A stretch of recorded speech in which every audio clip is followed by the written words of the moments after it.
हे कृष्ण, कुछ बातें मन स्वीकार नहीं कर पाता। अपनों का बदल जाना, रिश्तों का वैसा ना रहना जैसा पहले था, परिस्थितियों का अचानक कठिन हो जाना और कभी कभी अपनी ही गलतियां।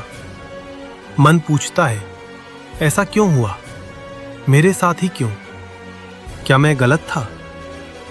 प्रभु, स्वीकार इतना कठिन क्यों? पार्थ, स्वीकार कठिन इसलिए लगता है क्योंकि मन नियंत्रण चाहता है। मन चाहता है सब कुछ उसके अनुसार हो, लोग वैसा व्यवहार करे जैसा वह अपेक्षा करता है, जीवन वैसा चले जैसा वह योजना बनाता है। लेकिन जीवन मन की योजना से नहीं चलता। मैंने गीता में कहा है, समोहम सर्वभूतेषु, अर्थात मैं सब में समान हूं। जीवन का प्रवाह हमेशा न्यायपूर्ण और संतुलित है।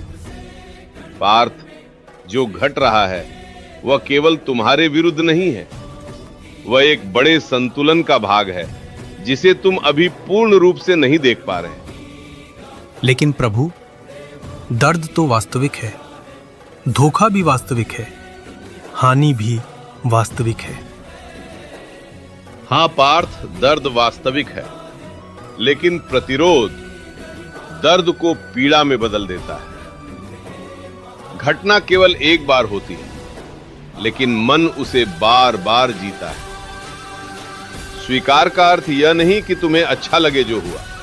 स्वीकार का अर्थ है, यह हो चुका है, अब मैं इससे लड़ना बंद करता हूं। तो क्या स्वीकार करना हार मान लेना है?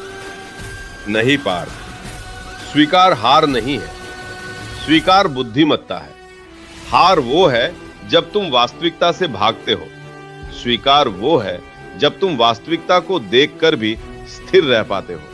जब तुम परिस्थितियों से लड़ना छोड़ देते हो तो मन हल्का हो जाता है, और जब मन हल्का होता है समाधान स्पष्ट दिखने लगता है। पर अपनी गलतियां, उन्हें स्वीकार करना सबसे कठिन है। क्योंकि अहंकार कहता है मैं गलत नहीं हो सकता।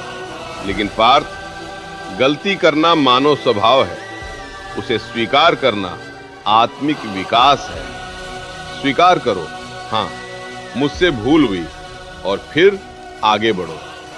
जो स्वयं को क्षमा नहीं कर पाता वो कभी शांति नहीं पा सकता। जब तुम स्वीकार करते हो कि लोग बदल सकते हैं, कि योजनाएं असफल हो सकती हैं, कि हर रिश्ता स्थायी नहीं होता, तब तुम अपेक्षाओं के बोझ से मुक्त हो जाते हो, और वही मुक्ति शांति का पहला कदम है।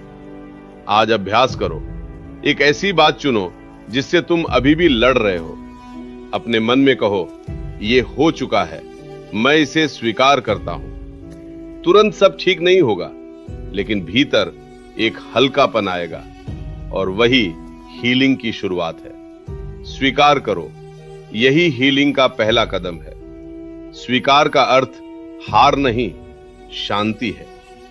पार्थ, जब तुम वास्तविकता के साथ शांति में रहना सीख जाते हो, तब जीवन तुम्हारे विरुद्ध नहीं, तुम्हारे साथ बहने लगता है।